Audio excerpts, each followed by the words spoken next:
Hello and welcome to the 2024 Columbia River Grand Prix from the Portland International Raceway. On pole for the fifth time in succession to start this season, it's Emma Kickert, and alongside her, it's Marco Jancher, his second front row start of the season. Kickert will be hoping to actually make something of this pole position. She's really not had nearly as much to show for them as she would have liked so far this season. Indeed, she hasn't converted a single one of those four previous pole positions to victory. Will this time be the charm? On the second row of the grid, it's defending champion Phillippe Nicolas. Looking to rebound after an early retirement at the Norris Ring. He will start third, next to Kickert's teammate, the ever-luckless Dane Edvard Holm. There's another driver who'll be hoping to have actually something to show for his efforts. It's the both of the March 16s on row 3, Magda Zerwanski, who's fortunately all okay after her terrifying accident at the German Grand Prix last time out. She outqualifies Vina Watson by 0.2 of a second. On row 4, we have our current championship leader, Takuma Taki, for Racing Point. Next to him is the winner last time out, Bradley Dagnall, for Euromotor. And the last pair of i3-powered cars on the grid are Amy Gauthier for Racing Point and Humbert Moyamoudier for Holiday, who only just barely beats out the Adriaticas on row 6. That's Anuvozu out-qualifying Akira Yamamura. Bozu again just looking to notch a finish in this one. She continues to be terribly luckless basically since her win to kick off 2023. Has had a whole bunch of unreliability since then though. 2020 Formula One World Champion Diego Alvarez Torrente will start from the middle of the grid alongside Kalon for Bentley. It's Vaclav Malsyz and Nathaniel Cameron for Checkmate and Jones respectively on row 8.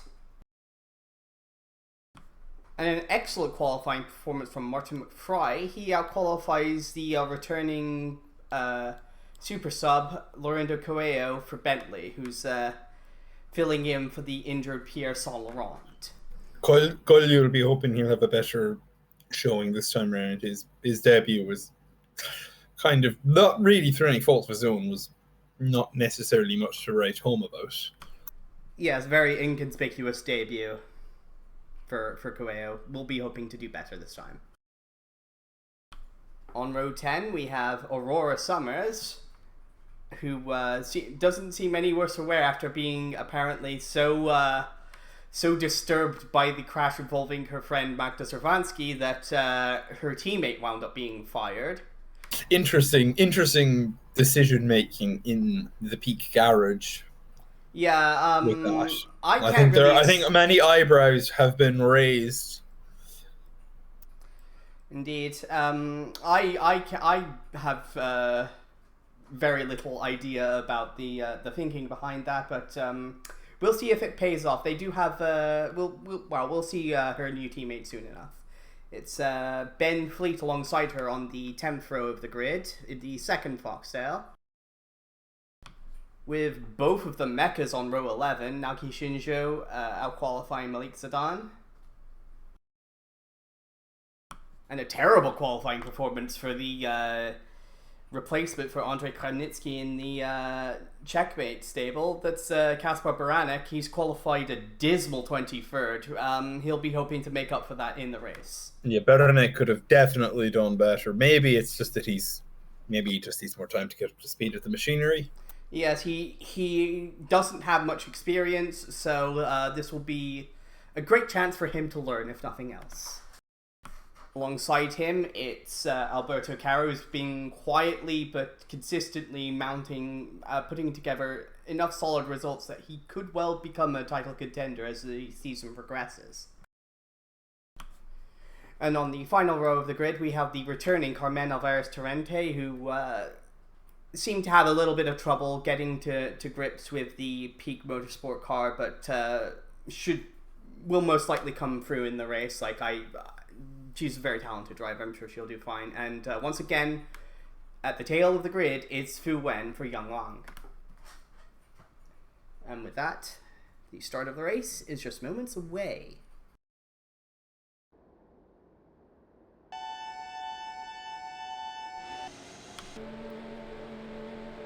Engines fired. Lights are just about to go out here at Portland. And it's go! Kickert immediately covers off the start from Marco Janša, but the Euromotor with a great front straight line speed and takes the lead right off the start. Superb start for Takuma Taki. He's through to second. Kickert down to third. Nicolas to fourth. Edvard Holm fifth. Good start for Amy Gauthier. She's sixth. Fina Watson and Magda Savansky down to 7th, 8th, and Humbert Moyamudier is in 9th. We'll just check to make sure nobody has any damage on this opening line. Indeed, there is damage. It's Alberto Cara. I think it must have been Fu Wen has gotten into the back of his teammate's rear wing. That'll definitely put the Tropican driver on a bit of a recovery drive to start off this race.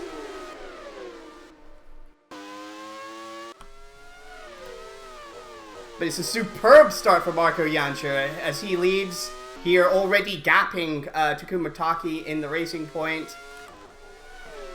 Emma Kickert followed closely by Phillippe Nicolas and her teammate Edvard Holm. She'll be wanting to make up for that poor start very quickly here.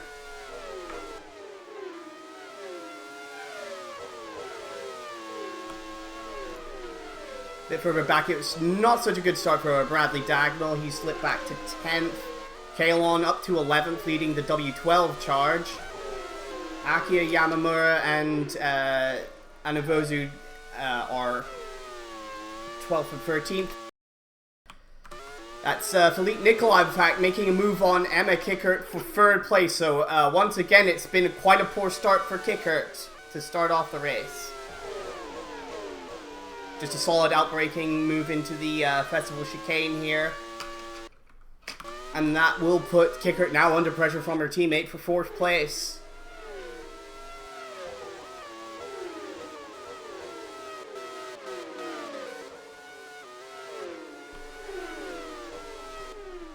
Got the Joneses in 14th and 15th. A good start for Lorenzo Coelho. He's made up for that. He's made up a couple of spots off the start here. Malish down to 17th, but Prix 18th. Summers 19th. Fleeton 20th. Zidane 21st.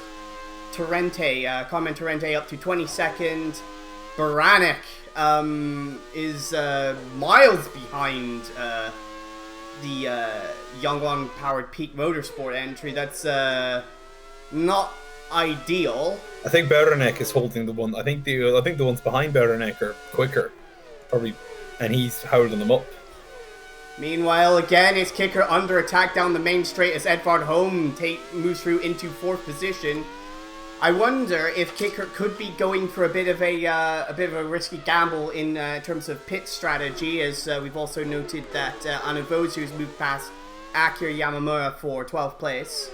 But Kickert could be on a bit of a gamble in terms of the pit strategy. We are expecting a 2-stop race from most of the runners here, but I have heard that there are a few crews out there looking to gamble on perhaps either a 1-stop or a 3-stop strategy. We'll see how that pans out.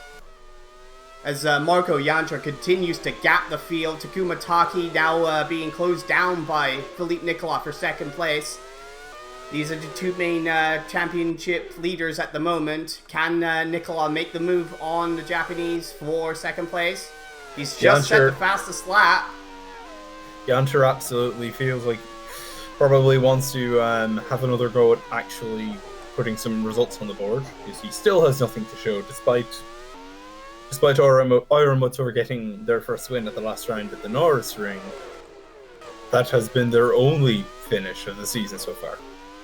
That is true, but, I mean, Jancher did set the fastest lap during that race and was all over Bradley Dagnall in the laps before. Unfortunately, his transmission failed. Still, he'll want to have more to show for himself this time out. Nicolas here, all over the back of Taki. He'll definitely want to set up a move down the main straight here. That seems to be the preferred overtaking move. Right in the slipstream of the Racing Point is Nicolas. And he into makes the second pass. spot.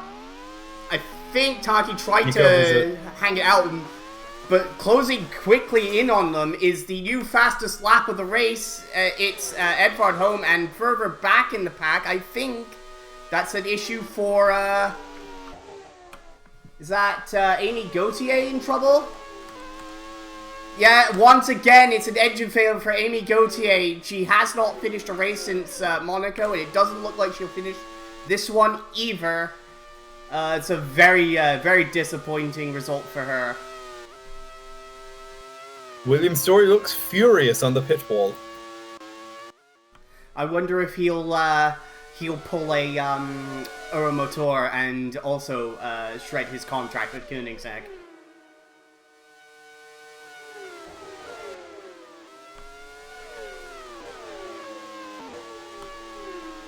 Once again, it's like Edvard Holm is closing in on Taki. Taki is, again, maybe carrying a little bit more fuel than the Simpson at this moment.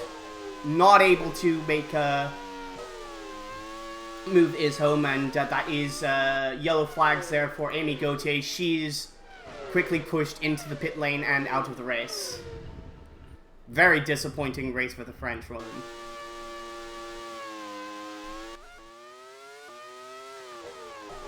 Jancher has now opened up a 3-second margin over Phillippe Nicolas. Now that he's in second, we'll see if he can close in on the leading Euromotor.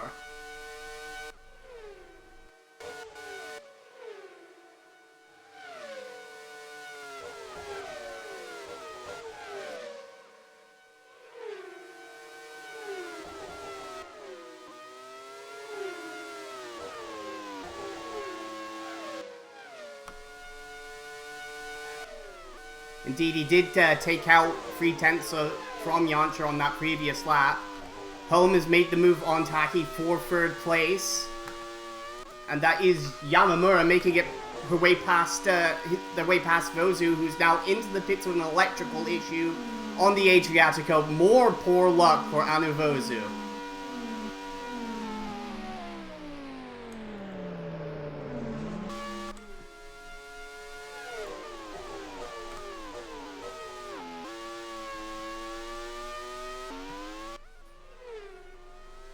Taki now being closed in by Kickert for 4th position as they maneuver their way around the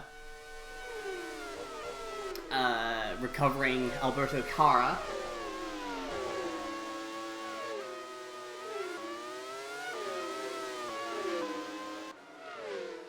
Fastest lap of the race for Phillippe Nicolas. He's continuing to close the gap down on Jancher for this race lead. The gap is visually closed in a bit as well.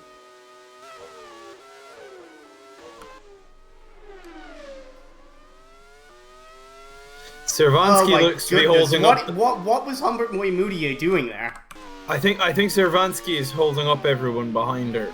It's not that so much as they went into the festival chicane and couldn't get around Alberto Cara, I think, more than anything else.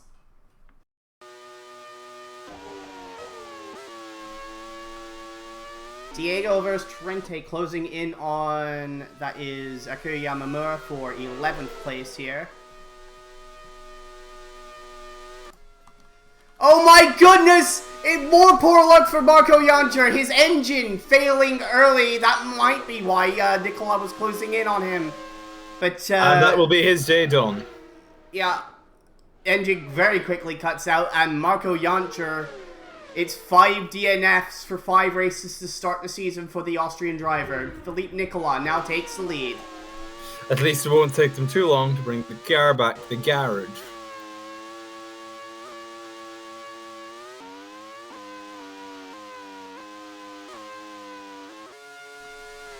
Lana's gapped the rest of the W12s by quite some margin here. Currently running just put in a 1 minute 4.5 on his previous lap. As Torrente and Yamamura continue to battle for what is now 10th position. Yamamura fending off the Spanish driver for now.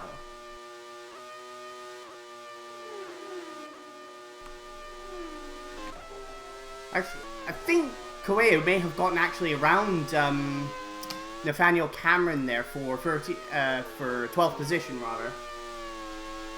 So that could be a good move for the Portuguese driver.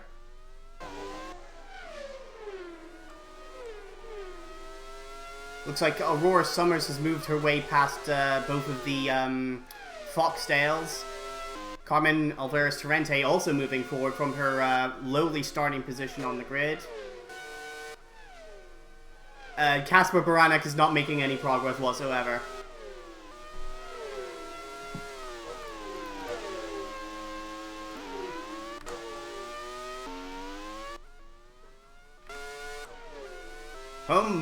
Marginally quicker than our race leader Nicolas on that previous lap. That might be something to keep an eye on. The gap between the two is only about 2.5 seconds. As Taki continues to hold on to third position from the chasing Emma Kickert and Final Watson behind him.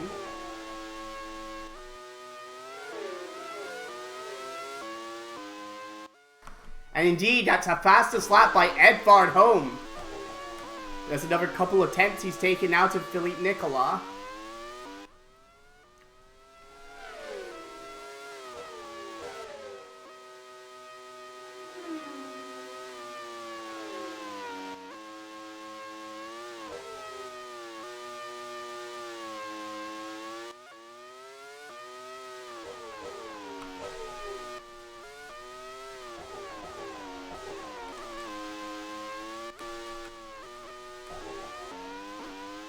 Yamamura continuing to fend off Torrente for 10th place.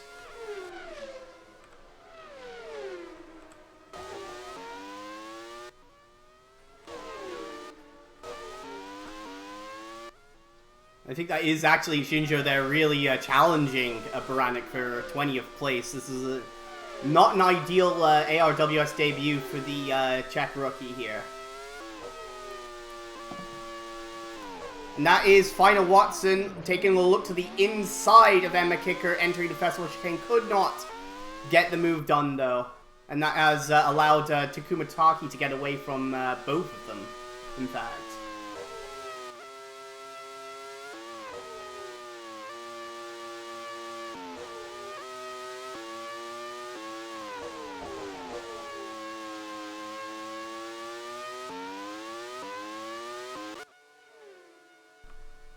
That's Nicolas now putting a lap on Anuvozu.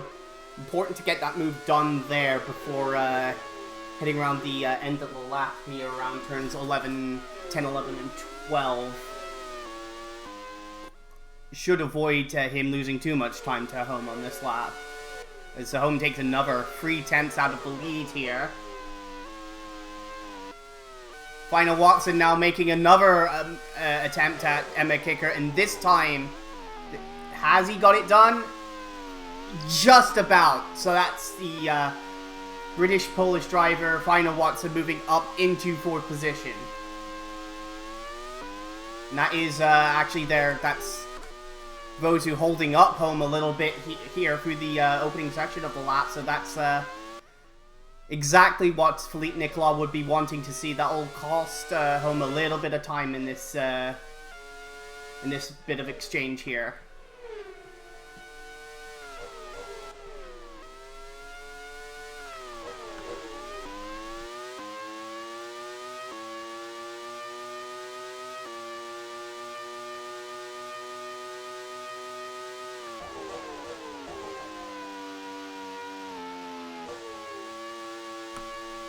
So that will open up the lead to just under 3 seconds from Nicolas back to Home.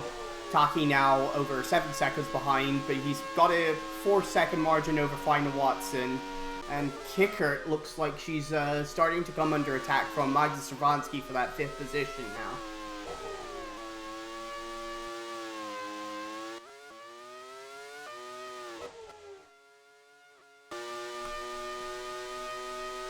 Just checking in on this battle for 10th. It doesn't look like Diego versus Torrente quite has the straight line speed to do anything about the Adriatica of Akira Yamamura there for 10th position. Both of them, though, already about 10 seconds behind K1, who's putting on a great drive. I wonder if he's perhaps a little bit short field compared to these two.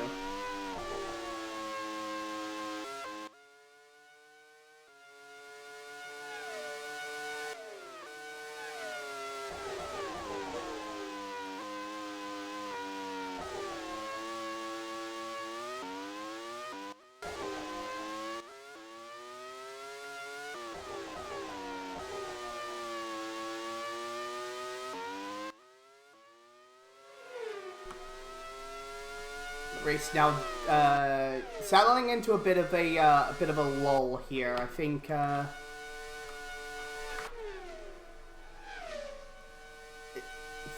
lot of people just waiting out for the pit stop cycle to open itself up. If anybody's looking at doing a free stop in this race, I think it will be about lap 22. That will. Oh my goodness, so that's Naoki Shinjo taking a look to the inside of Baranek and makes the move stick for 20th position.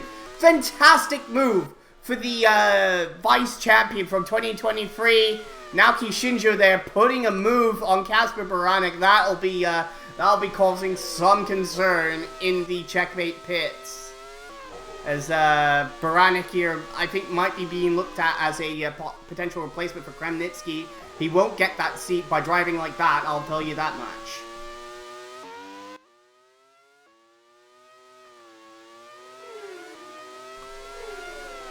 As we see now, Edvard Holm able to catch up tremendously on Phillippe Nicolas as Nicolas spent the opening of this lap trapped behind Baranek. That gap has to be less than a second now. Can Holm do anything with Phillippe Nicolas as they continue to make their way through this traffic?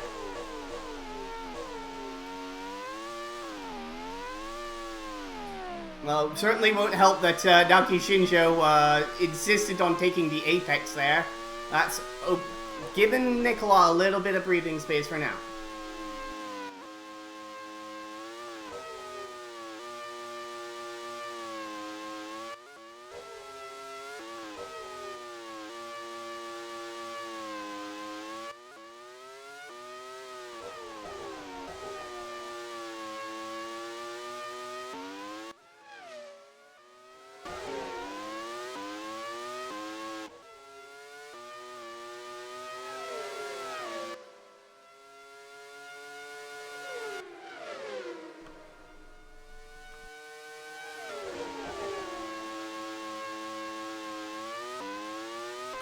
We'll see what the gap is this time between Nicolas and Holm. It's now stretched back out to 2.5 seconds, so getting stopped behind Shinjo there at the chicane really cost Holm quite a bit in this battle for the lead.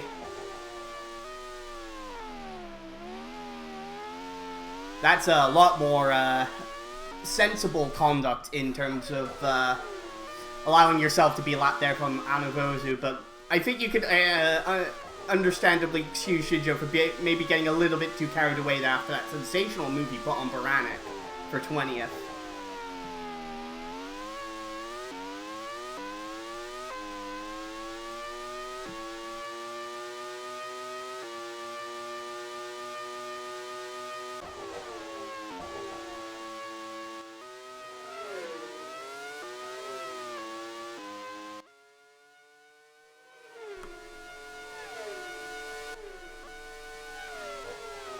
On that lap, both Nicolas and Holm fighting themselves to a draw, pretty much. Taki now showing about 9 seconds off the lead here, so he's not making any ground through this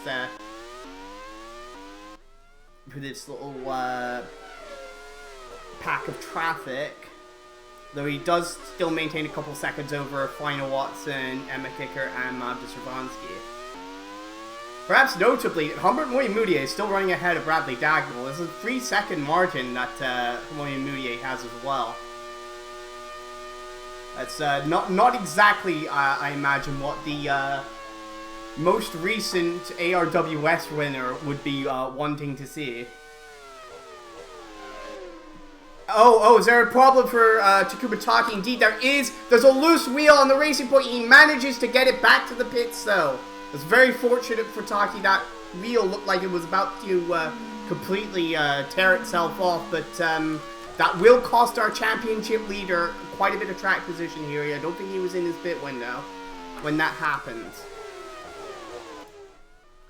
So that's Watson now moved up into third from Kicker, Cervansky, Moyamoudier now in sixth, and Bradley Dagnall bringing up the tail of the leading I3 contenders in 7th place.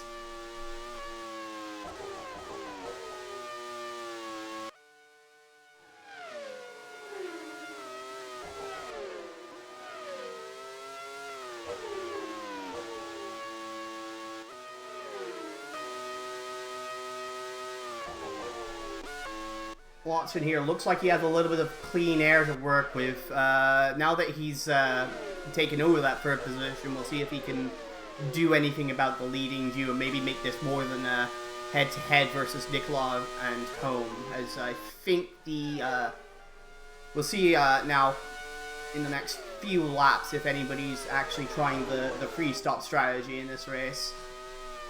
And that is Fu Wen coming in.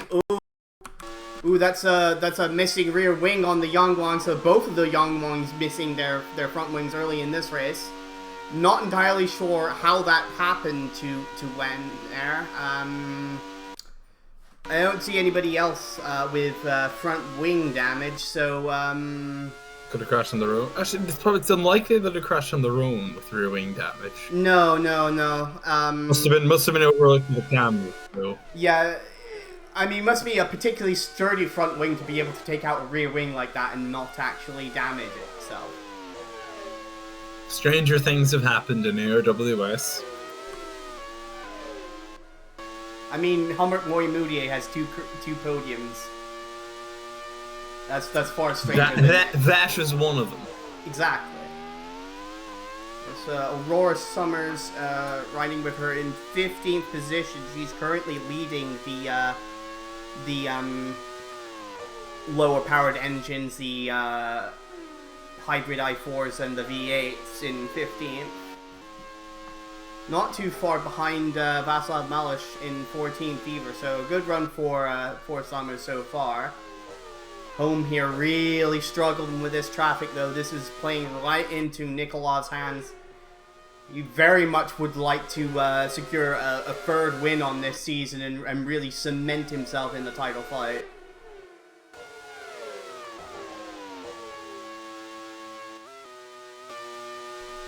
As Nathaniel Cameron making a move there. Is that on? Oh no, that's... Sorry, I thought that might have been one of the Adriaticas. That was just Alberto Cara.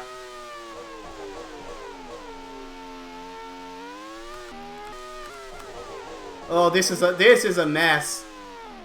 Summers are putting a lap on Wen as Edvard Home very much would like to lap both of them. He's lost another couple of seconds to Phillippe Nicolas. I can't imagine he'll be particularly pleased with that outcome. No.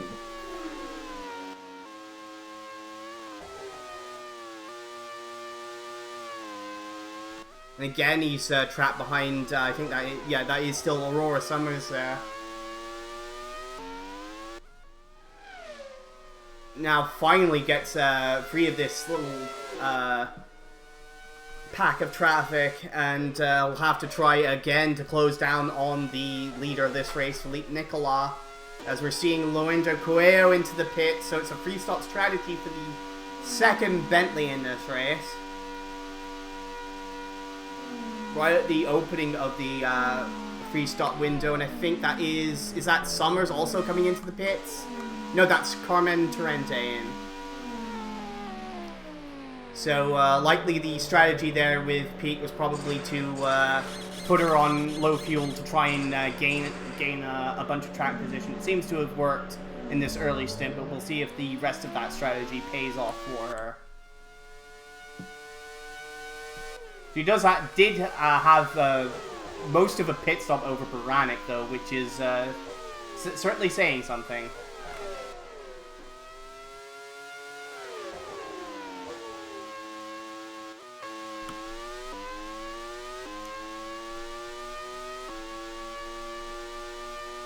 And that's Nathaniel Cameron also coming into the pits as the second of the two Joneses, so he is also on the free stop strategy in this one.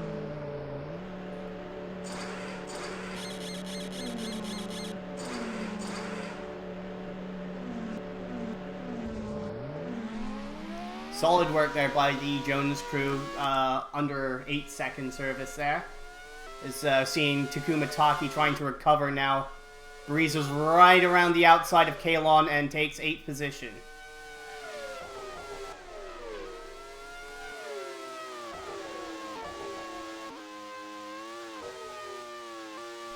So the lead now for Phillippe Nicolas is almost 6.5 seconds to Edward Home. Home then with another about 7.5 seconds on Final Watson. As now that's Diego Alvarez Torrente, and so both of the Jones going very aggressive on their pit strategy here. It doesn't really seem to have paid off for them in this opening stint because both of them are well behind Kalon, but we'll see if Kalon is also on the same strategy. Oh, there's an issue here. It's Carmen Alvarez Torrente. Oh no! Oh, she completely messed up that section of the course and spun off, as has Kalon from 9th place. Have we had some synchronized spinning here? It certainly looks to be the case. On board with Lon here. Yeah, Lon just ran himself out of track there. Yes, synchronized spinning.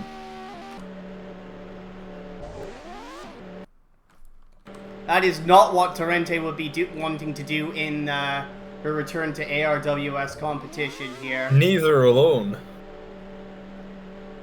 for that matter. I mean, Lone at least has the security of knowing that he has his seat locked up. I'm not entirely sure what's going on with Torrente here. I think she may be having some issue with the transmission, getting that car back into gear. Now waiting for the bulk of the field to pass her by here as she will attempt to rejoin the race, but this has completely ruined any chance of a solid result here for Carmen Alvarez Torrente. She's been basically lapped by everybody she would be fighting for position. And now she gets herself turned around and will resume the race.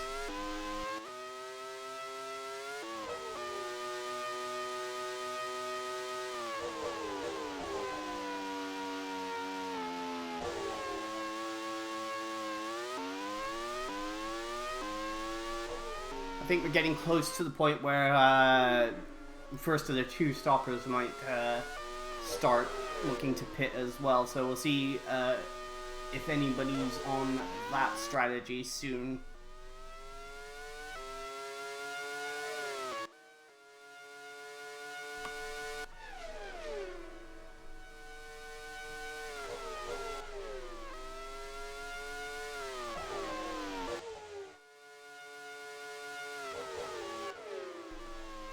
With all these, with the issue, with, actually no, that's both of the Joneses pitting and Vozu's own issues. That's elevated Vaclav Malsyz up into 11th. The sophomore Czech driver has been putting in some pretty solid, consistent performances as well in this season. So he is starting to establish himself as a potential dark horse for the championship here. He's certainly underlining that here as he's not really giving any room there to find a Watson, who must be fuming that the checkmate didn't just roll over and let him through. And oh no, that's and as one checkmate was getting in the way, Kaspar Baranek, what on earth were you doing? Similar mistake to what we saw earlier. I mean, yeah, but he just... Oh, like, and he's now beat himself. Baranek has now beat himself in the inside. This is... Has he beat himself in the curb? No, I think he's waiting for the rest of the field to go past here. Still waiting for Yamamura and Home to come through. And Baranek resumes the race, but... This has been a relatively ignominious debut for Baranek so far. Yes, he's definitely not putting himself... At the very least, I think Andrei Kremniski can be breathing a sigh of relief, as I think that's one of the March 16s in. That is final Watson in, and this should be him on the two-stop strategy. Important stop here. Watson was in third position when he pitted. See where he comes out relative to Takuma Taki. As he gets back up to speed here. And Taki just beats the March 16 out, but I don't think Taki is... I think Taki still needs to make a scheduled pit stop here sooner or later, so that might not be... That was an odd line from Watson. But I'm not sure that Taki's really in a position to be fighting Watson for position again just yet. Oh my goodness, and Watson just spun! He got himself on the grass there. Must have, yeah, the tires just weren't up to temperature, and he just, I guess he got too accustomed to how the car is handling on the previous set of tires. So nice spin turn there. He carries on going, but is now almost a full lap down after that pit stop to Phillippe Nicolas, who's now got a 9-second gap to Edvard Home. Definitely working through this traffic. Expertly is Nicolas, as we're getting close to the 1/3 mark in this race. Now nearly 24 seconds up on Emma Kicker as well.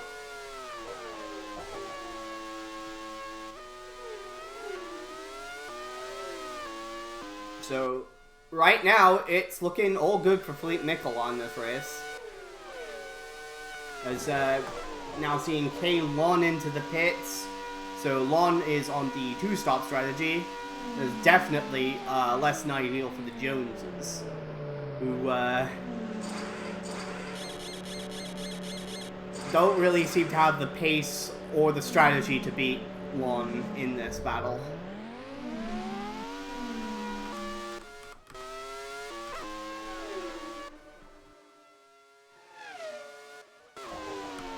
And Zidane is also now in the Mecca.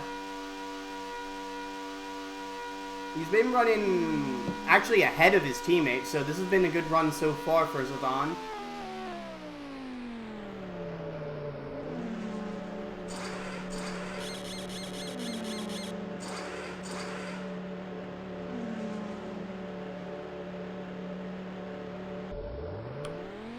Bit of a long wait on the fuel there. Looks to be a longer middle stint for Zidane. On board with Nicolas here. He's lost a second to Home as he continues to work his way through the traffic. Dagnall there negotiating one of the Bentleys. That is in fact Kalon, who's just made his pit stop, and Humbert Moyen-Moutier is into the pits for Holiday. Holiday probably wanting to get their crew guys warmed up before they service Nicolas when he has to make his pit stop.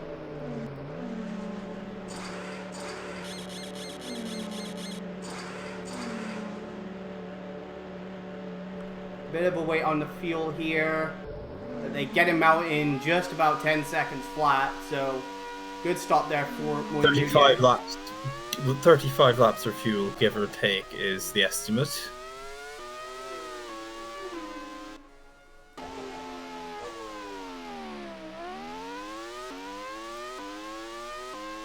Watson now trapped back in traffic after that pit stop. In fact, he's come out behind Humbert Moyen-Moutier. Of course, that's not been helped by his spin, so Watson's got some work to do to get back to where he should be in the running order. We're now seeing Emma Kicker up in 3rd place. Still holding that position from Tervansky.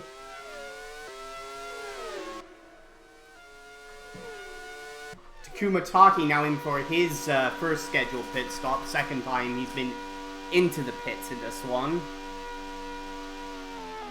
So he's effectively making a free stop race in this strategy. Free stop strategy in this race, I should say.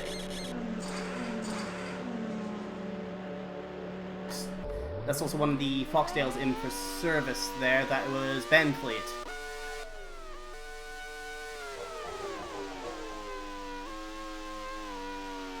Home there, getting clear of Fleet there. And it's actually closed in a little bit on Nicolas. Nicolas now dealing with some traffic here. In fact, he's come out, yeah, he's closed, still on the tail of Final Watson and Humbert Moutier, who will be battling for 6th at some point soon, I would imagine.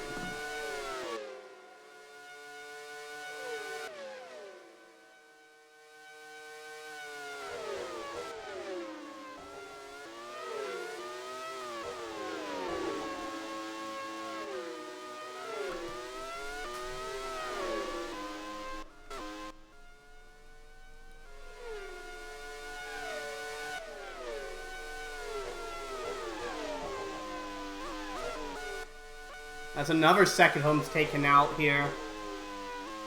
Of course, that will ultimately be a bit moot if he doesn't, if he can't clear these next few cars without losing more time than he's currently gaining. That's Yamamura into the pit, so Yamamura also on the 2-stop strategy here. This will do them. This should help them in their battle against the 2 Joneses, who they were fending off in that first stint. That's also Summers coming in. So yeah, as we'd expect, a lot of cars coming in now with the 2-stop strategy. This is also Fu Wen into the pits. And in fact, Yamamura comes out behind the Joneses, but both of them need to make an additional pit stop compared to Yamamura, so they still have some work to do to come out on top in this battle, as Edvard Holm now is the first of the lead duo to pit. Important pit stop here. And a very good pit stop by the Simpson squad to get their man back out 9 seconds. It looks like it'll put Holm in a good position with regards to traffic as well. He's got a little bit to work with here. Of course, we're still not sure exactly what strategy Phillippe Nicolas is on.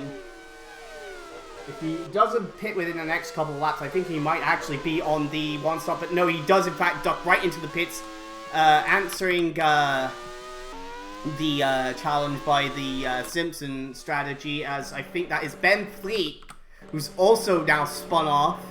So I think a lot of people might be struggling with tire temperatures here soon after making their pit stops. That's 2 or 3 drivers we've seen spin in those circumstances, as Shinsho is also now into the pits.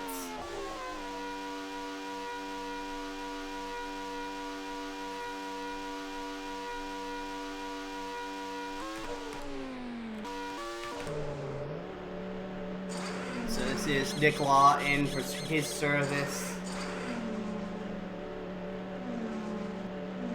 Might be going a little bit shorter on the fuel, but it should be enough to keep him back out ahead of Home. But for now, that does elevate Emma Kicker into the lead of this race, and it could be that Kicker and Servansky here are on the 1-stop strategy, and that's why they've been not really much of a factor in terms of battling with Nicolas or Home.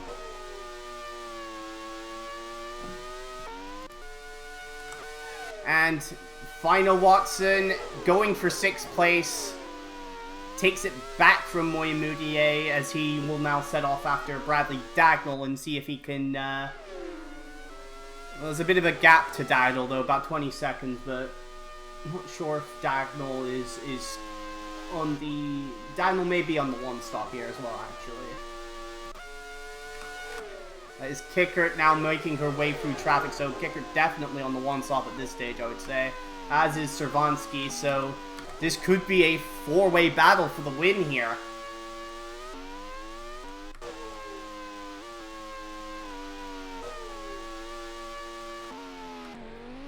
As Shinjo there still ahead of Baranek as well. Dagnall also would appear to be on the one-stop strategy. On his strategy has come out ahead of the two Joneses, so Lon looks pretty safe at the head of the W12 contingent here.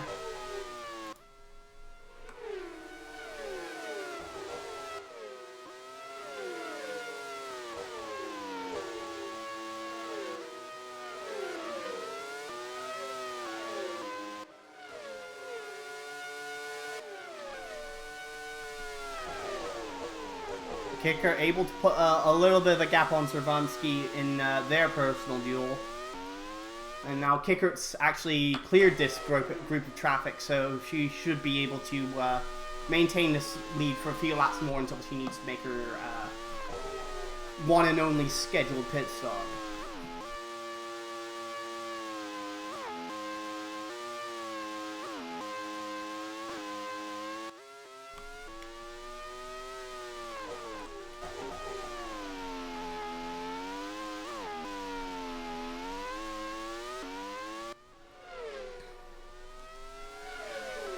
Still working his way through this gaggle of traffic.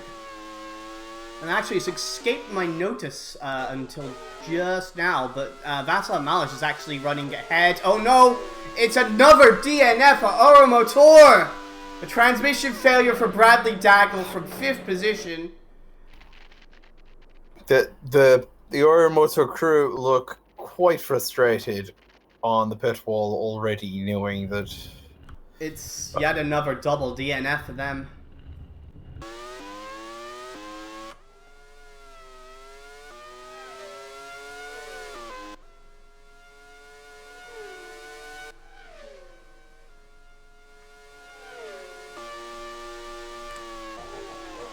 Yamamura here just making their way through the lapped car of Alberto Cara.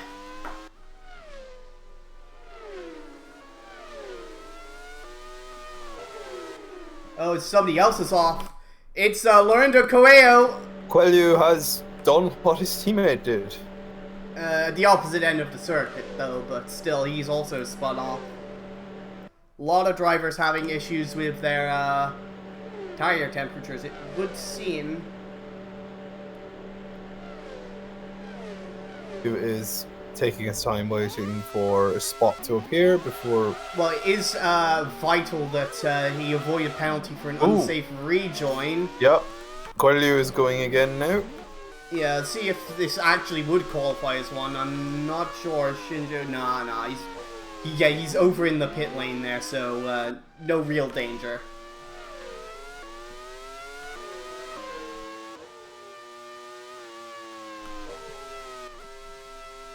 Swansky now trailing Kickert by 2.5 seconds, with Nicolas about another 2 further behind. Yeah, Coelho is supposed to be a substitute driver for, I believe it was Saint Laurent. Was it Saint Laurent an injury and now Seth stand-in again? Yeah. He the throttle hung open at the shoulder rest in the Norris ring. And it was a fractured foot for Saint Laurent, who's had tremendous ill luck throughout his career in terms of injuries, and he'll be sitting out this race and the next 2 due to that injury. Yes, Coelho will have stuff to prove. I believe he's one of the oldest rookies we've seen in ARWS, so it hasn't been too impressive so far from what I've seen, but he has a few more races to prove himself. He's still running ahead of Baranek. Is it in the check bait who I mean, say what you want about Coelho, but he's been more competitive than Baranek has been in this race. I mean, it is the first race for Baranek, so I'll give him a little bit of leeway, but we'll see for this one-off. I mean, I'm not entirely sure what Checkmate were thinking, putting a driver with no meaningful experience that I can see in his career to date. As Phillippe Nicolas has just set the fastest lap of the race and has taken second position from Magnus Savansky. Let's get a look at that again. Yeah, just sets this up perfectly. Gets some perfect traction out of turn 12 there. Down the main straightaway. Pulls out, leaves Savansky no room to make an attempt to fend off Nicolas, and the 2023 champion has taken second position.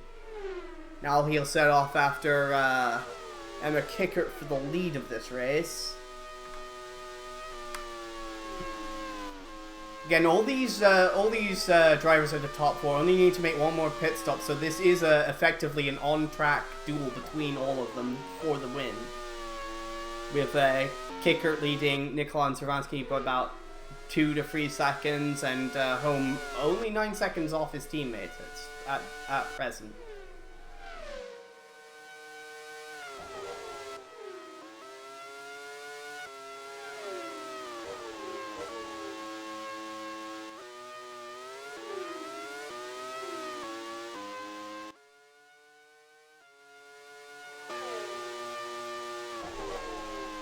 I haven't really been paying much attention to Martin McFly, but he has actually moved up into 30 for the running order. He's still to make his first pit stop, I believe. So this has been a quietly solid race for the Foxdale driver here.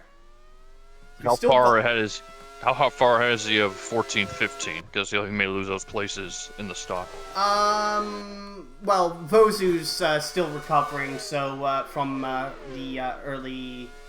I think it was an electrical issue very early in this race, but I imagine she'll take 13th regardless. But as for Summers is well behind McFry, so yeah, McFry's in an excellent position here. Yeah, it looks like a pretty poor run for the low-power team so far. It'll be up to how engine reliability will. We see, it looks like... Yeah, it looks like we've had a overtake for the lead. In fact, that's because Emma Kickert has made her pit stop. She's come into the pits with the lead here. She'll be hoping, I think she should be able to maintain a good track position here without encountering too much traffic. It'll be a long stint to close this race, though. 54 laps. 10.6 seconds on the field. That's pretty good work by Simpson there.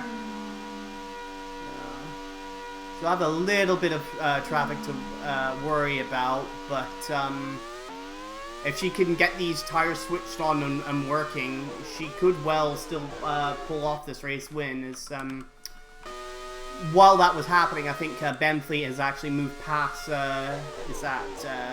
Malik Sedan for 16th position. Yeah, Ben Fleet, one of the most seasoned drivers on the grid, passing the rookie. Yeah, although that said, he has not run in ARWS, it has to be said, since the end of 2016, so Fleet,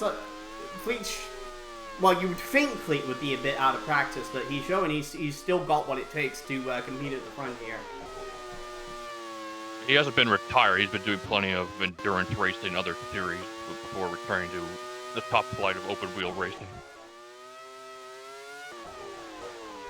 Malsyz there, and I think that is trying to put a lap on Lorenzo Coelho there.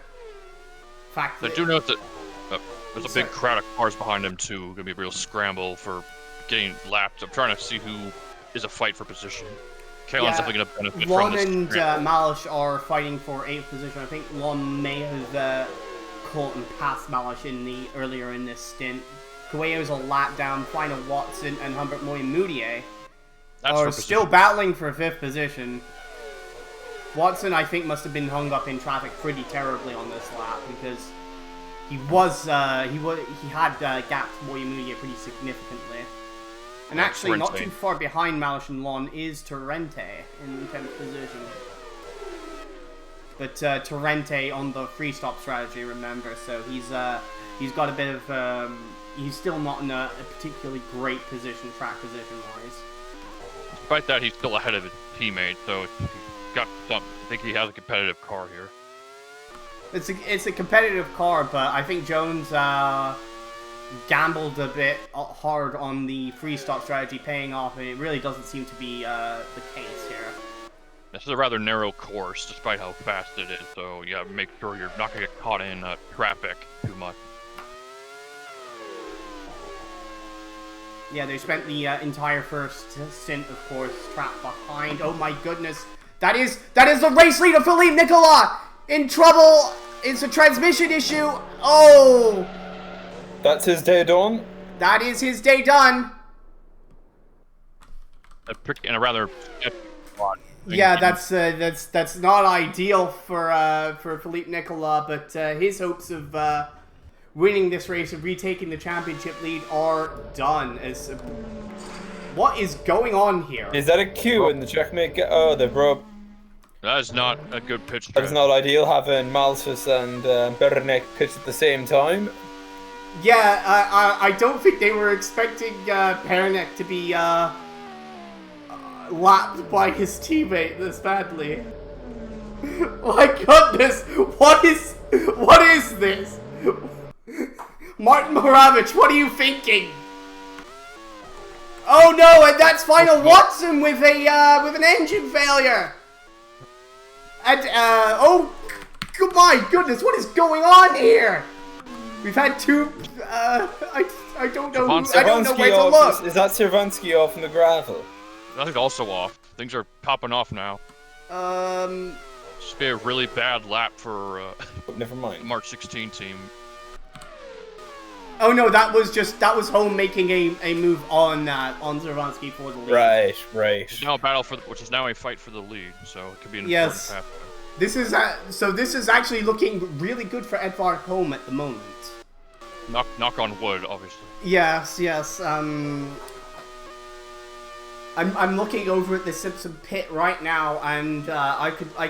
Unfortunately, we can't show you this because we unfortunately don't have the budget to show the pit areas. But there is one very nervous llama in there.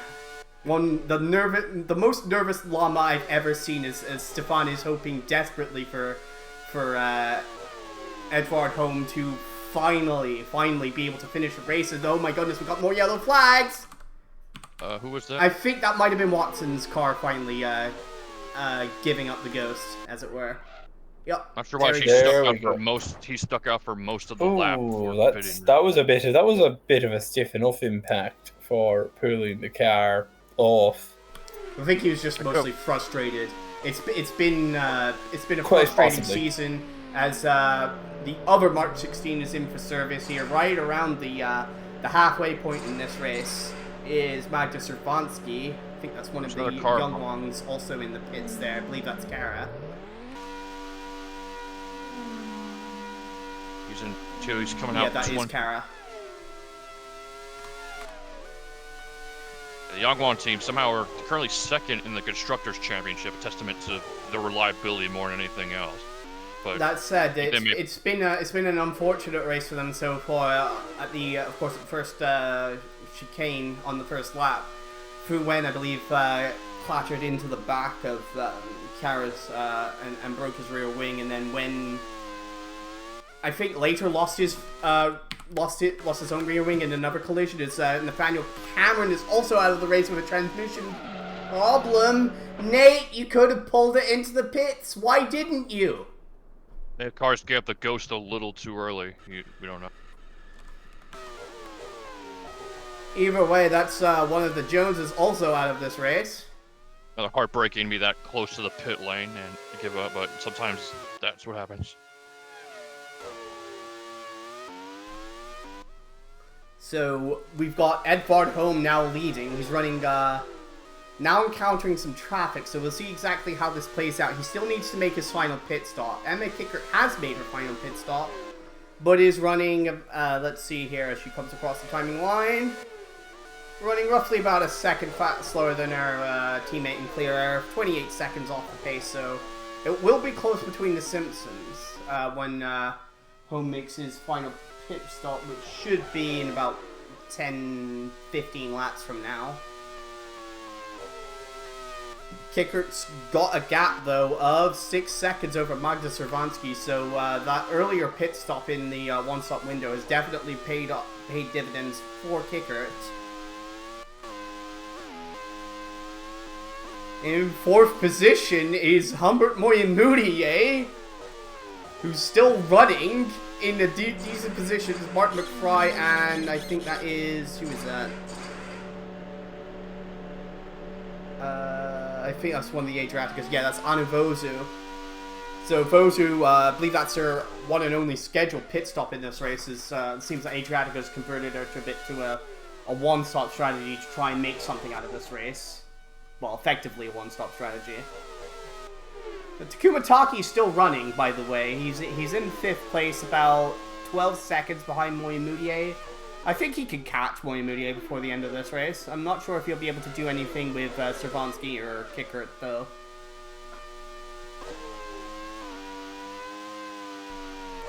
We've got Kaelon, Diego Alvarez, Torrente, Aki Yamamura, Vaclav Malsyz, and Aurora Summers as our top 10.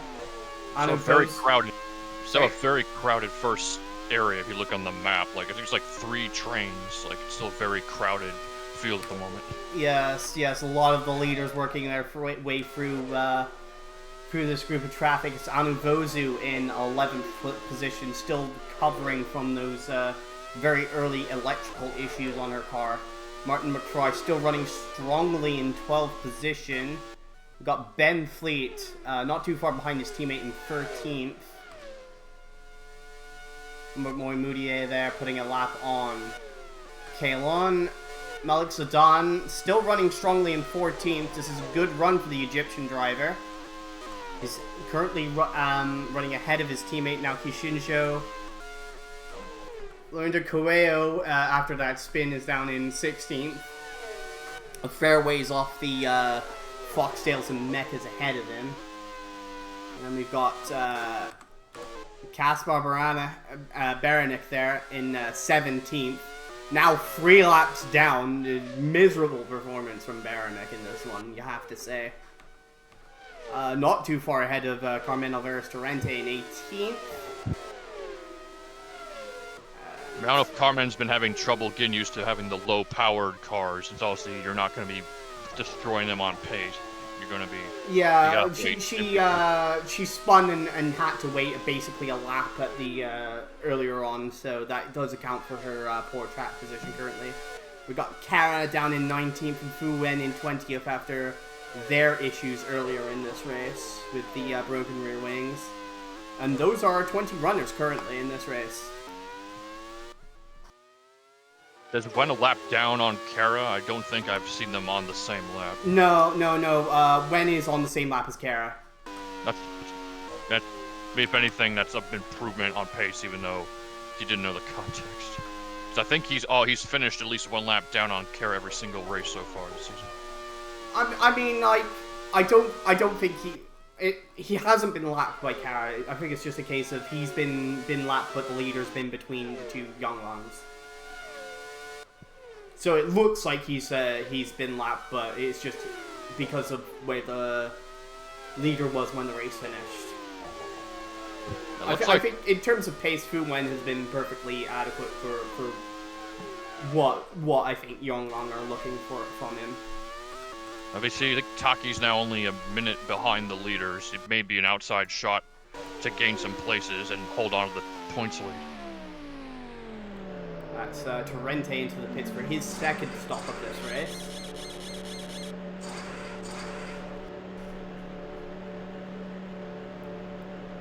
If nothing else, Torrente will be coming back out into clear air here, so he will be able to make the most of the low fuel and fresh tire situation he's going to be dropped into. That is just Vaclav Malsyz going through. So that's someone for him to chase as well, but I imagine Torrente will catch him past the checkmate pretty quickly. He's on pretty old tires at this point. Not too far from making his final pit stop. Because de facto they have the same engine. It's the VW rebadged Bentley engine. Yes.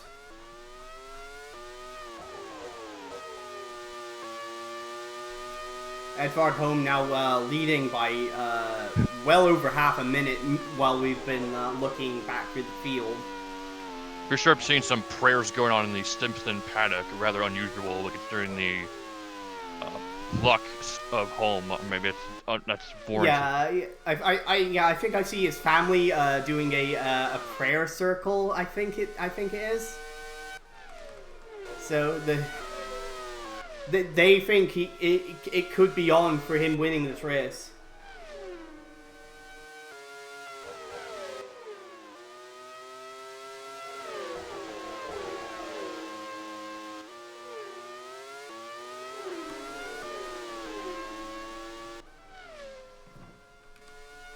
I also feel it's worth pointing out that Baranek has been lapped by Martin McFry. And by extension, also Aurora Summers. And also by extension, his teammates. This really has not been the best of debuts for Baranek, has it? I'm not sure we'll be seeing him again, I'll put it that way. Yeah, I think that's a fair assessment.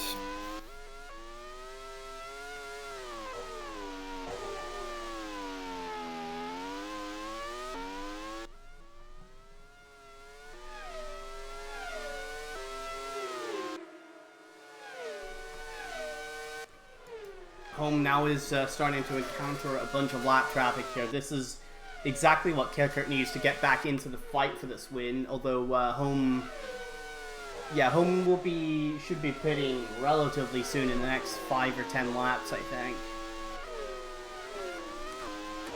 And Carmen Alvarez Torrente is in for her final pit stop. Actually, no, she's on free stop strategy. Yeah, that's too short a fuel load to make it to the finish from here. So, might be a bit of a test session for Torrente in the peak there, trying to get a bit more familiar with the car. This is Coelho now into the pits for Bentley.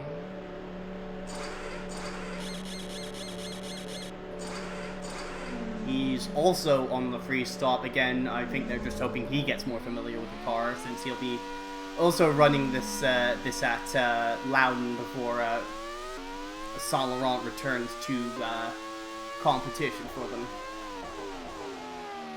If nothing else, he's still ahead of Baranek at this stage in the race.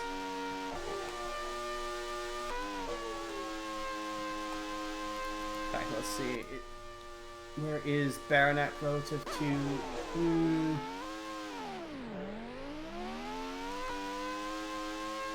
Baranek's fueled to the end here, it seems, so we'll see if Coelho has enough pace in the he can get out of the Bentley to finish ahead of Baranek in this battle to be not last of the W12s.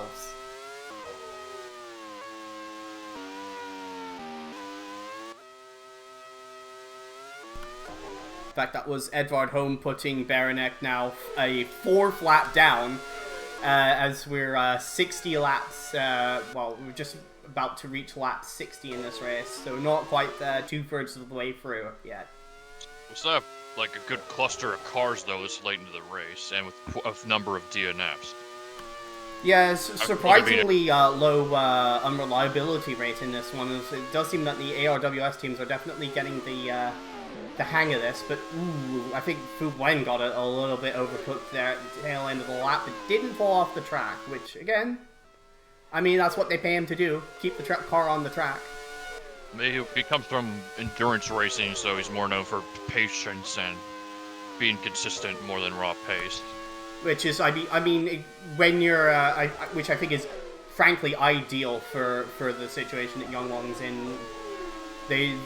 They're prioritizing reliability and just consistency, and he's delivering that to them. But yeah, the unreliability rate is pretty surprisingly low so far into this race. We'll see how it pans out of the final 40-ish laps. But we've only had 6 retirements so far, which is pretty good. Seems to have worked his way through most of the traffic so far, and he's still got over half a minute on his teammates, so this is looking good for him.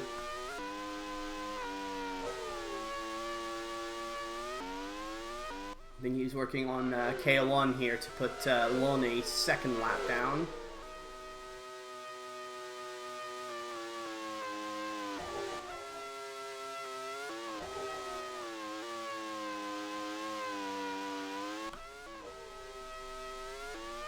And does so. In fact, he gained time on Kicker on that previous lap. What was that? 102.8 basically, and that was half a second on Kicker, and Kicker was in clear air that lap, I think.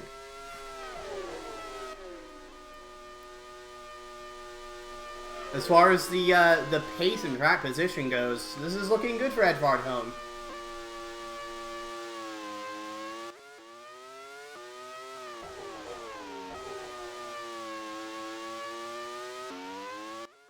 I think we have 5 cars on the lead lap. Then it's 2 laps down is the next car. So I think Taki's will get lapped fairly soon if he can improve. Because I think the pole position was just over a minute. Taki's been on the tail end of the lead lap though since he had that loose wheel earlier in this race. I think at this point he's just hoping to finish right now and pick up the points. Right now, I think he's on track to increase his championship lead, which is, I mean, if he can't win the race, I'm sure he'll take an increased championship lead.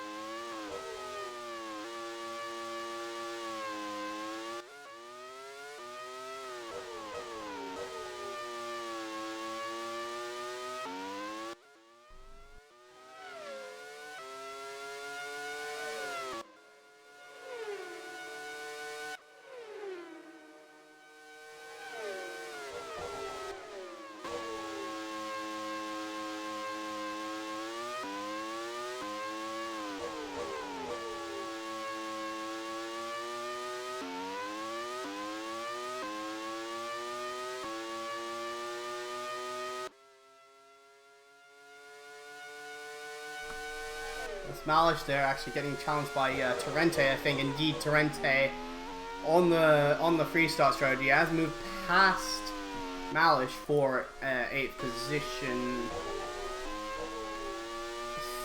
Does Malsyz have to pit again? No, he's fueled to the finish. So yeah, I mean, I imagine that would make Torrente feel a bit better, but he's not in a good position in this race. This restart strategy just isn't working for Jones. As K1 pits from 6th place.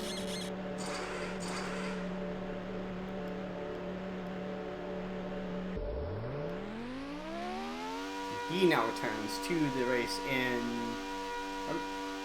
I think he'll come out just ahead of Malsyz and Torrente there. So he's managed that stint perfectly, and I think he's just waiting for Yamamura to make their final pit stop here. But it's been a fantastic drive for KO1 in this race. Really just dominating the W12s in this race. Taki's now in for his final pit stop. Yeah, we're seeing a lot of the... That's what put him a lap down, for sure. Oh yeah, no, I mean I think he's already been lapped by Home at this stage. But I mean that's not Taki's concern so much as just catching and hopefully passing Moimudia and getting a couple extra points. This is also in the pits. I believe it's Ben Fleet. Yeah, he came in behind Kalon. Yeah, this is Ben Fleet. Home now with a 35-second advantage. That traffic certainly hasn't hurt him at all. And that's Moyamutier into the pits for Holiday. Holiday, I think, must be ecstatic with how he's been running, and that is our race leader into the pits. It's Edvard Home for the final time. Let's see how good the pit stop is from the Simpson squad. They've been putting up some pretty good pit stops for this race. 8.2, superb work by them. And he'll come out. A good stop. Yeah, he'll come out well ahead of Emma Kicker, I believe. So you've got Yamamura and Zidane in the pit. What matters now is getting the car to the end. Yes, right at the 2/3 mark in this race. Edvard Home has made his final pit stop and maintains the lead. He has fresher tires than his teammate and track position. All he has to do is just get it to the finish now.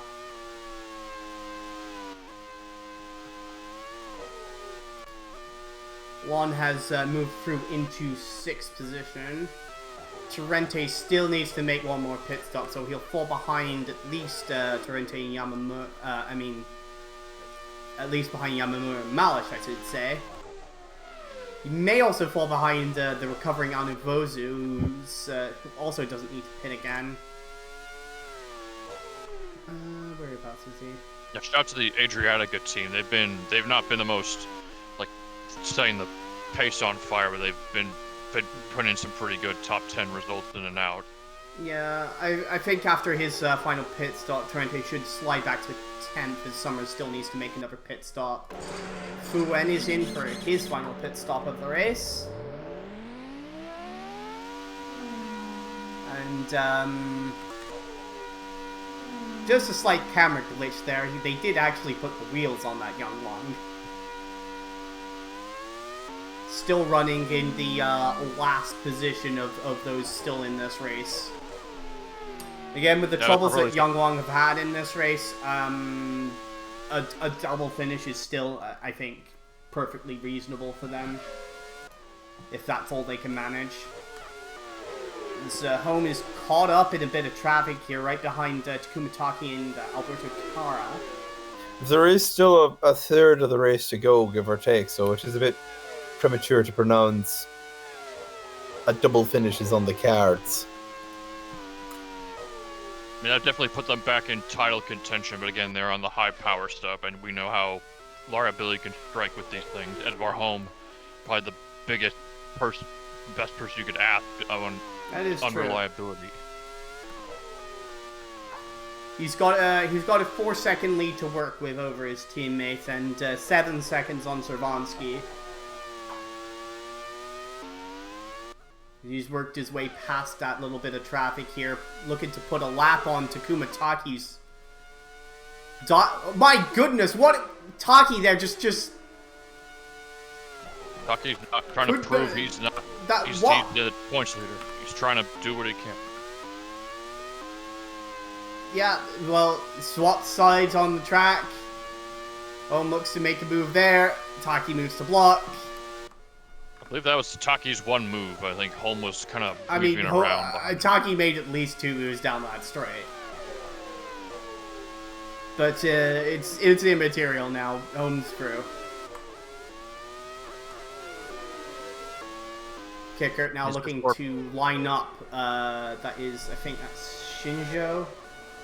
And Cara. Yeah. Well, both the Mecha and the Yongwang there. And she does into the festival chicane, and is actually closing in a little bit on Home here.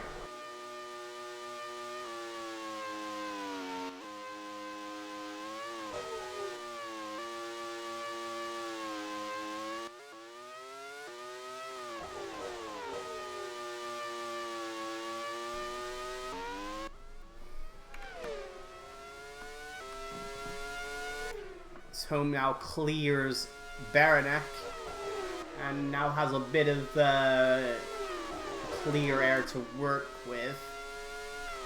You should hopefully be, well, you should be able to pull out the gap from Kickert and Servansky a little bit here. Indeed, he pulled out a second on his teammate on that previous lap.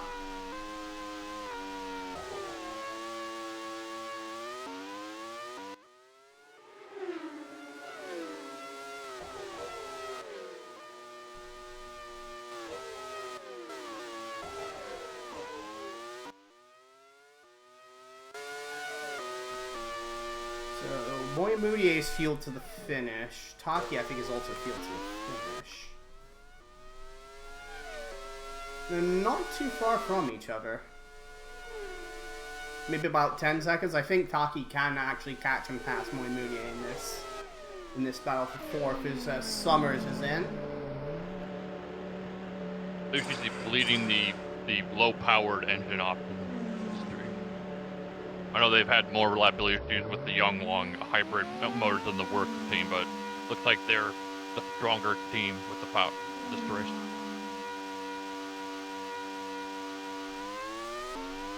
And that is Summers returning to the race in 13th position, behind McFry and Shinjo. McFry's field to the finish. Shinjo still needs to pit. And, where is he? He passed Zidane at some point. Well, I think it's Zidane pitted and Shinjo hasn't yet. Yeah, if he pitted again, Zidane would go past. He's about a sector behind teammate. They were running pretty close on the track for most of this race, so I think Shinjo might come out right around his teammate, where his teammate is.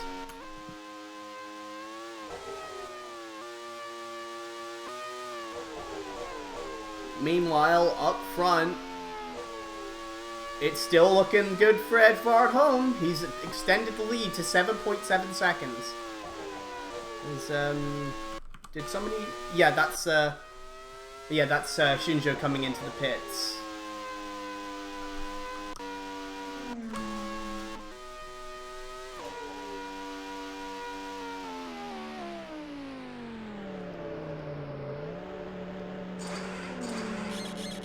So that's Summers going through. I believe that's Fleet going through.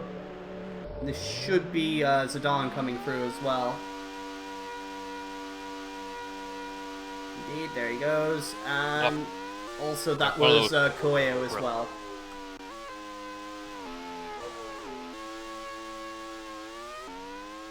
Zidane's putting the not quite rookie like behind him. Pretty good performance considering that car has considerably less power than the Bentley. I mean, Koeo also spun earlier in this race. I think he would be ahead if not for that.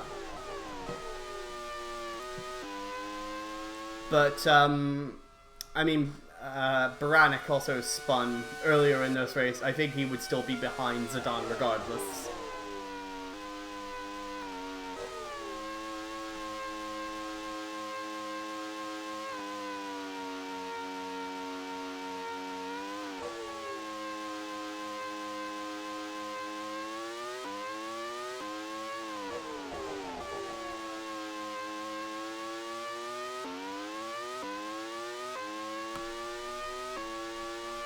It's not looking good for Emma Kickert, though, to break this streak of poles and not converting them to wins.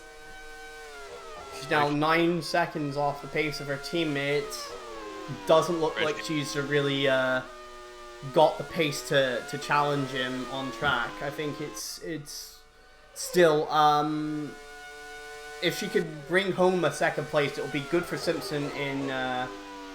Well, it'll be good for her Drivers' Championship ambitions, and it'll be good for Simpson in the Constructors, because 1-2 will make up for a lot of their issues with reliability earlier in the season.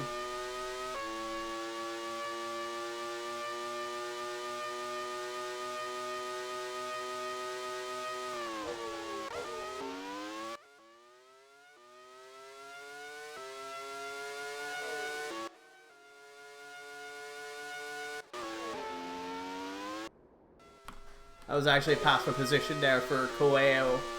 on Zidane, but I believe Koeo still needs to make one more pit stop anyway.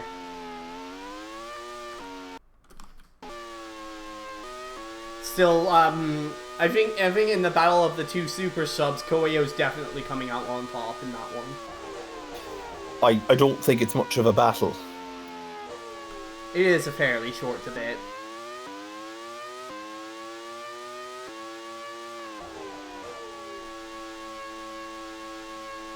I'm still putting in some remarkably consistent and solid laps here. He's still lapping only about a couple tenths off his personal best in this race. And that's what's really contributed to him really just driving away from Kickert and Cervanski. Of course, those two do have to manage their tires and fuel a little bit more being on the one stop, but it's still some superb driving from Edvard Home.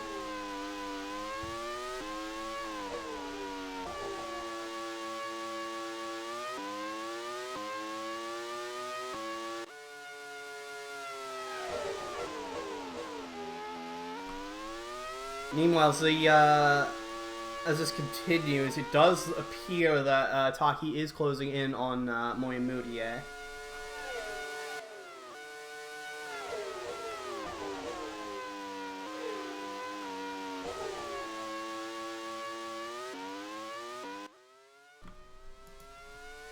Yeah, actually that gap is about 10.6 seconds. I forgot we can actually look at the intervals between cars on this.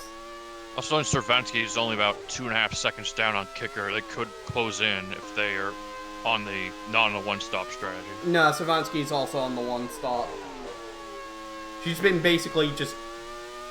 I don't think she's been able to really do anything about passing Kicker in this race. She's been behind her the entire race.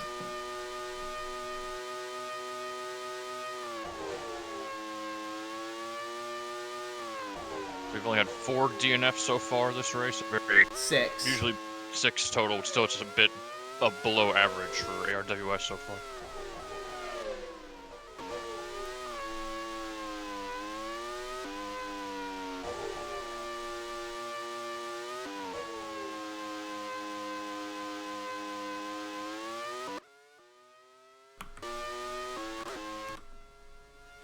There's Baranek going another lap down to Kalon. He's trying to pull a crossover on Lon for some reason.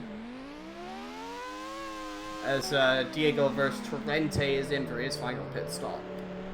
Getting pretty fast for these last few laps. He's going to put that light fuel load. It's not been working so far, but maybe he can do something with it on this last end. There's going to be quite a bit of traffic though, so this may not be the right... So it's down in 10th.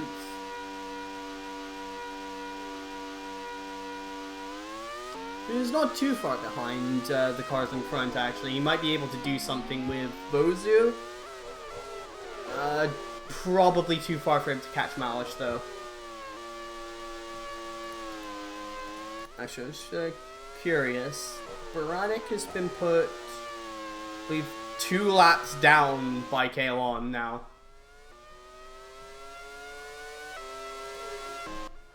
In fact, he's not all that far away from going a second lap down to his teammate. That is not exactly a way of convincing the ARWS paddock to give you another go. Yeah, he's only got about 17 seconds on Malish from going a second lap down here, and the way he's been running, I think Malish might actually do it.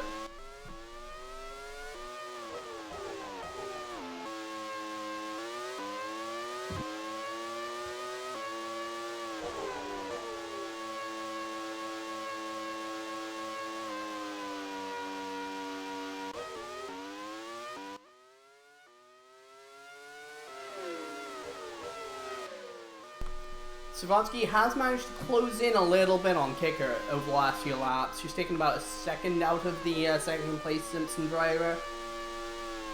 That previous lap, it was a 103.7 for Kicker. It was 103.5 for Cervanski. So yeah, a couple tenths difference between them. Maybe not enough to make a move though. We'll have to see if she's able to catch up. As Carmen arrives Torrente in for her final scheduled pit stop. She's currently running 19th. I think this might be Fuwen coming by to pass her as well. Indeed, that is the second Yongwang. So Carmen Alvarez Torrente on a return to ARWS competition, really in the wars a bit here. She'll be hoping that this is just a bit of a learning experience for her to get used to the car, and hopefully her next few outings will be a little bit more representative of the driver we know is there. I think she was originally axed in the offseason for Akira Yamamura, but we thought that was a left field choice. But she's to prove that. Of course, she doesn't put on good performances. Like, they basically justify Adriatica's decision to bench her for Yamamura. I mean, going by that, the Adriaticas are both up in the top 10 for now. I think that after pit cycle, so those could have been her finishes if she was signed for another season.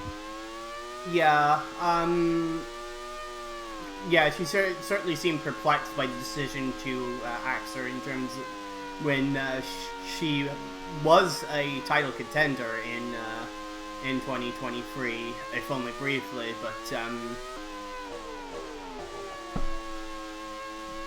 I've said Yamamura's also in title contention, I believe, like only 5th or 6th position in the standings. Yeah, the retirement in Northring has put a dent in those ambitions, but another solid top 10 should keep the Japanese driver in contention here. Just sticking with Torrente because she looks like she's going to be able to put a move on Fuwen here for 19th position. That's going to be a late move. Making great use of those fresh tires, and breezes past the Chinese driver into 19th. It's a humbling experience to be fighting for like the last few points positions. Yeah, these different sort of animal, the low power, high reliability, a peak. She's unused to that kind of performance.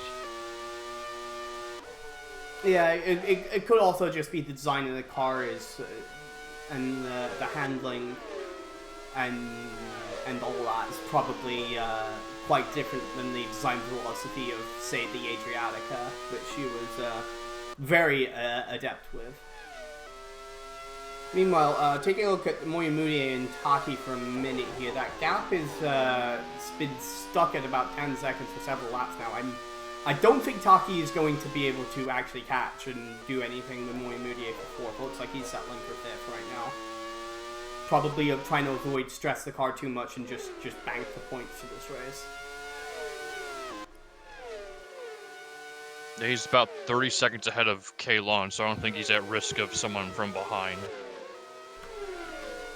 No, and I mean, he has a Koenigsegg in the back of that racing point anyway, so not really in much danger from behind is Takuma Taki. As another lap down goes Humbert Moyamune. Wait, actually no, that is just that's the first one lap. First down. lap. There's 3 cars on the lead lap now.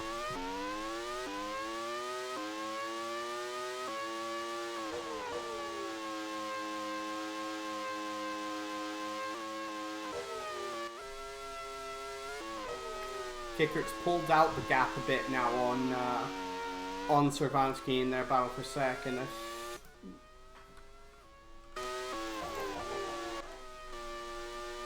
Let's see now if Diego versus Torrente is able to close in the last couple of seconds here and see if he can challenge Vozu for 9th.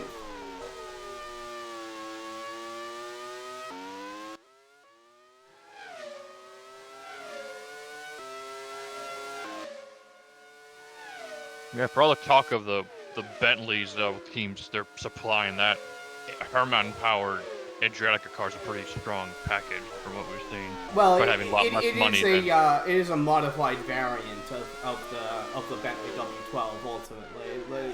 Harman have done a great job with tuning that motor, especially working with Adriatica to create a competitive package. But all the underlying design and parts of the engine are Bentley manufactured, I believe. So you wonder what the future will hold. Eventually, Bentley will debut a new engine. What will Hamann do? Will they get more of those engines to tune themselves, or will they go a different way with their engine program? Well, I'm not sure how long term their commitment is to ARWS at present. It's a bit up in the air what they'll decide to do. But for now, they're certainly putting themselves on the map in terms of. You finish and have all the Bentley teams. There's definitely will send a statement if that's what they may do this season. Yeah, it's certainly a very competitive package. The Adriatica Hamann this season. We'll see if. But then we are only a quarter of the way through the season, just entering the second quarter of the season now, and we'll see exactly how that pans out for them.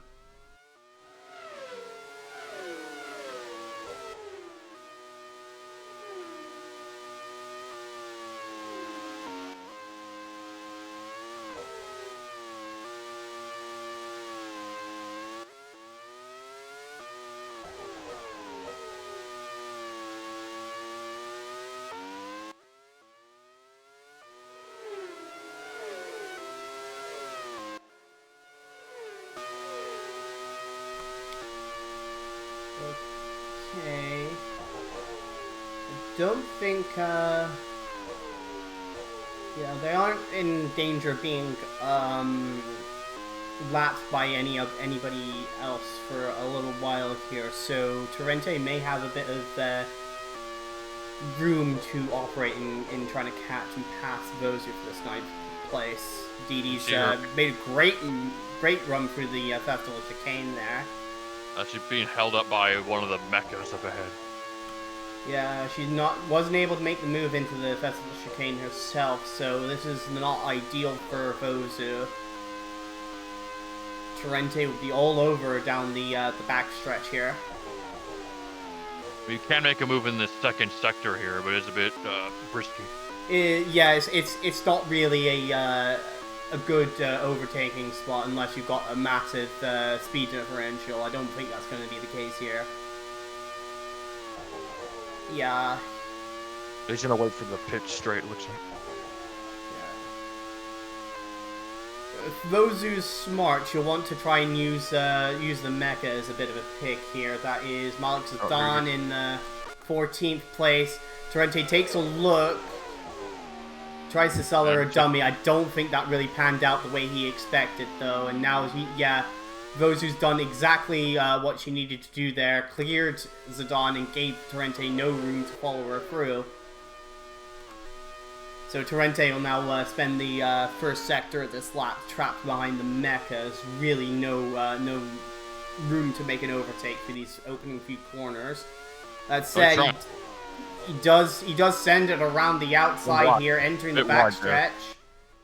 I think that's about as good as he could hope for through that section. Now he's gonna. Now that they're both in clear air, they should have a good. It should be a good one-on-one for them continuing this fight.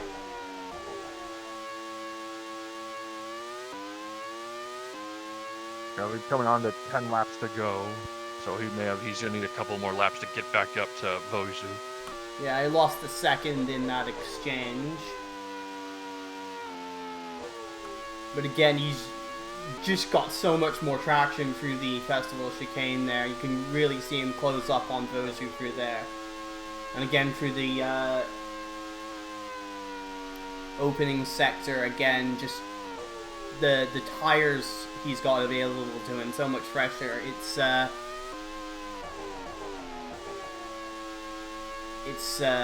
just devouring that gap to Vozu ahead of him.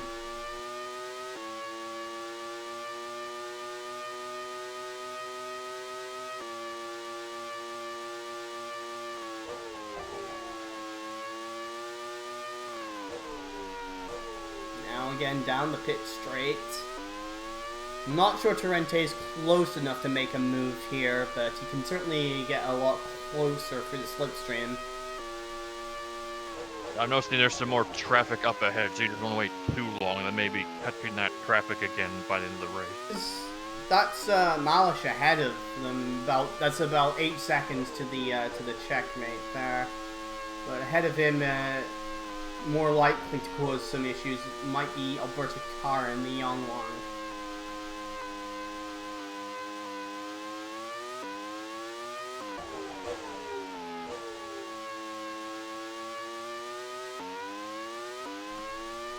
Stefanski's now 4 seconds behind Kickers, and look like they're going to be able to catch the Dutch woman right in pass for second. Torrente looking to make a lineup those a little better out of this turn 12 here. Yeah, he looks a lot closer this time. Can he get enough of a slipstream to make a move? Oh yeah, he's tucked up right behind a real ring. Pulls out. Dives to the inside of the first turn and takes 9th place as Humbert Moyamutier is out. Oh, though, that's a double DNF for Holiday. That's not what they needed. Transmission failure on the second Holiday. Very unfortunate for Moyamutier there. He drove very solidly in this race, it has to be said. It's fortuitous for Torrente, since now up in 9th place. It will now be 8th place once they get back the laps Moyamutier put on them. I think it might just be the one lap.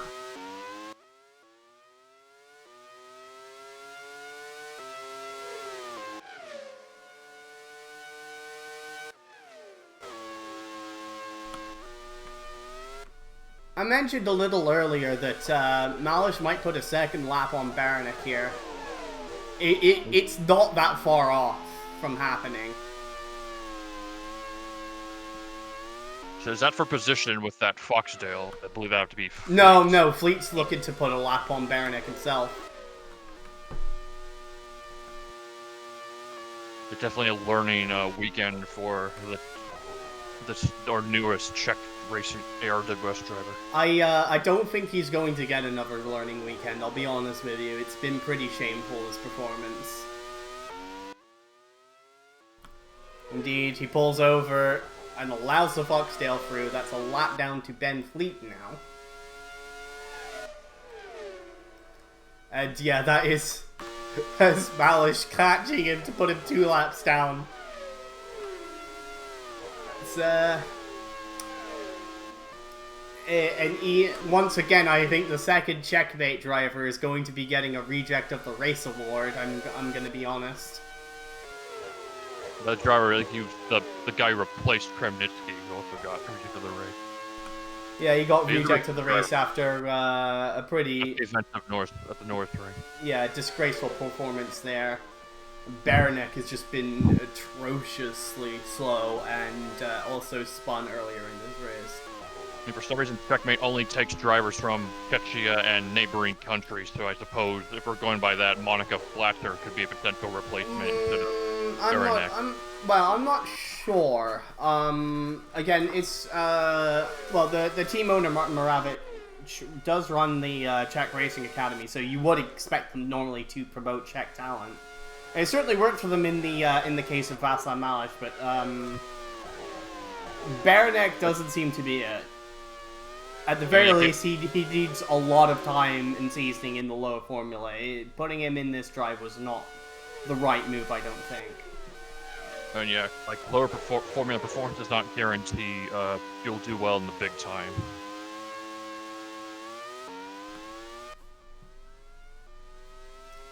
Indeed, he's only about 4 seconds ahead of Alberto Cara, who is not too far. Yeah. I don't know if he has the laps to catch Baranek, but we'll see. Probably not, no. I'll see if Cara is everyone can punch above his weight. Cara's one of those drivers, so I wouldn't put it past him. Yeah, that's it. Baranek Hill is going to have to pull over here to allow his teammate through.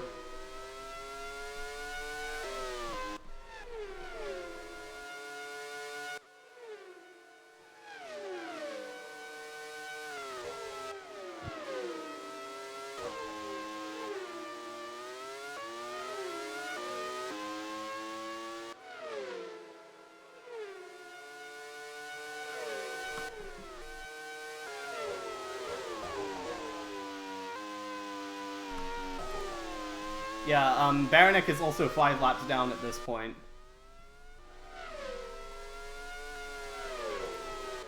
Just, you know, for the record, he's lost another couple seconds to Cara on that previous lap while he was getting lapped himself. Although Cara now will have to get out of the way of Diego versus Torrente,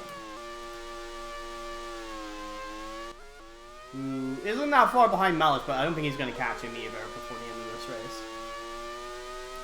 The lap traffic may not be working in their favor. You see, he's going to make it past.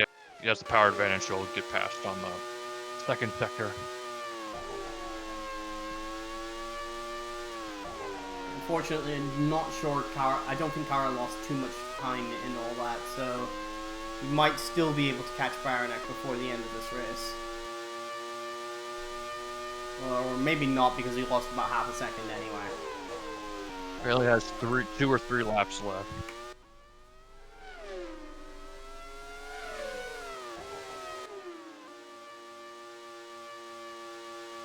Unless he loses a bunch of time to getting lapped by Diego Torrente. That's the only way I can see that happening.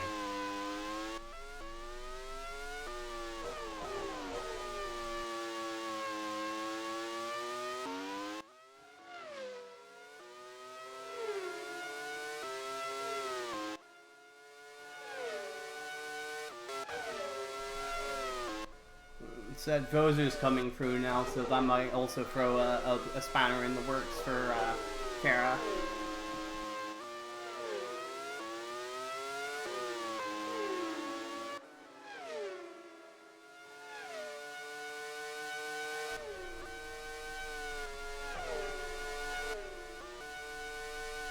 Yeah, I don't think Cara has the pace really to do it. He'll have to go on the gut enough.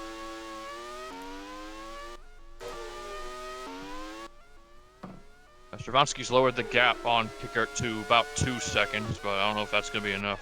Yeah, no, there's not really any traffic for Kickert to work through here. It's I think we're more or less set with this order, save any last lap retirements. At that point, they would be classified as finished, considering the number of laps put on the back markers.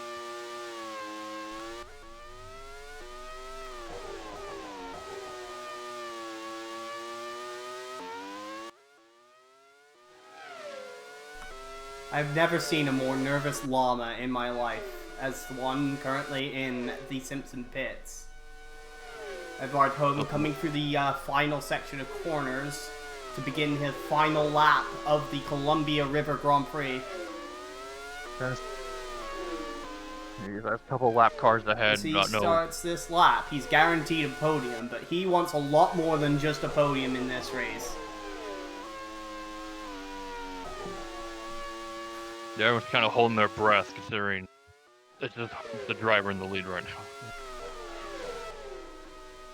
He'll be, have to deal with the, lapped Peak Motorsport car here, but, that's not a big concern. He's got a massive 25-second lead on his teammate in this race. All Home has to do now is bring it down the back stretch one last time, around the final couple of corners. Okay. Get a bit crossed up, trying to get around them. And now through turn 10, 11, and 12. Onto the pit straight. It's Edvard Holm in the lead for Simpson. And he will win the Columbia River Grand Prix. Edvard Holm has finished the race. And the Simpson garage has erupted in absolute joy here.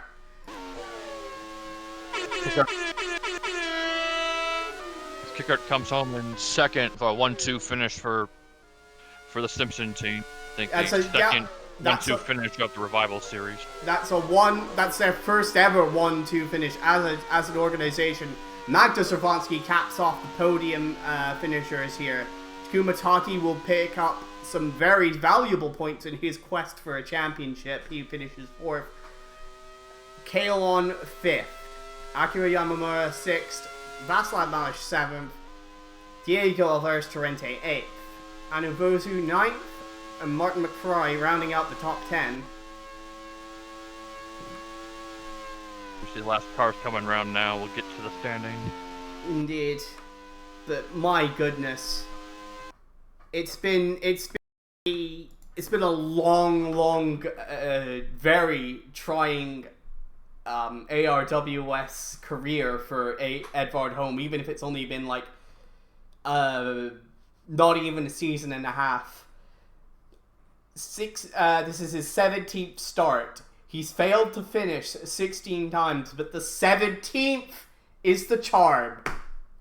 My goodness, and what a race too. He just, once Phillippe Nicolas dropped out of the running, there was just no stopping Edvard Holm from winning this race. The car wasn't inclined to give up on him, and he shows immediately what he's always been capable of. That's what definitely put Simpson back in the title hunt with this double 1-2 finish.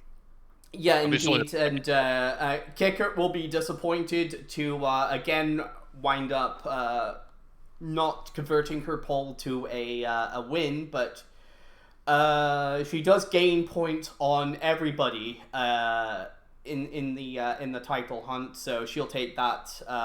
She can at least look at that as a positive. Servansky, after a couple of after a bit of bad luck with retirements, bags another podium for March 16. They'll be happy with that. Kalon drove excellently for Bentley. There was no challenging him among the W12s. He gets a very well-deserved top 5. Yamamura, Malish, Torrente, and Vozu, McFry, I think they all did well with the their respective situations. Roar Summers having another nice solid drive for Peak. Ben Fleet banks some points for Foxdale. Shinjo and Malik Sedan get a double finish for Mecca. That's been entirely too rare for that team as of late, so they'll be at least happy with that. Koeo 15th, Baranek winds up a very disappointing 16th. Cara, Fu Wen finishing 17th and 19th for Yangwang. That won't help them in the Constructors' Championship, but it does help maintain their perfect reliability. And Carmen Alvarez Torrente in 18th. I think she'll want to put this weekend behind her. Then one minute is classified with 10 laps down. Not that it matters much. No, it doesn't matter much, and Moimuti will be disappointed with that. He was actually driving surprisingly well, considering. Watson was a contender for a podium before his retirement. Cameron ran most of the race behind Torrente, but not far behind, so 22nd certainly isn't something he deserved. Phillippe Nicolas likely would have won this race if not for that transmission issue. It's another double DNF for Euromotor once again. And Amy Gauthier, very early retirement with the engine failure on her car. As for the fastest laps, Phillippe Nicolas does wind up holding on to it by just 0.04 of a second, so he does at least get the points for that. Edvard Holm picks up 10 points for the second fastest lap, and Takuma Taki will very happily take the 2 points for the third fastest lap as he continues to try and solidify his championship standing.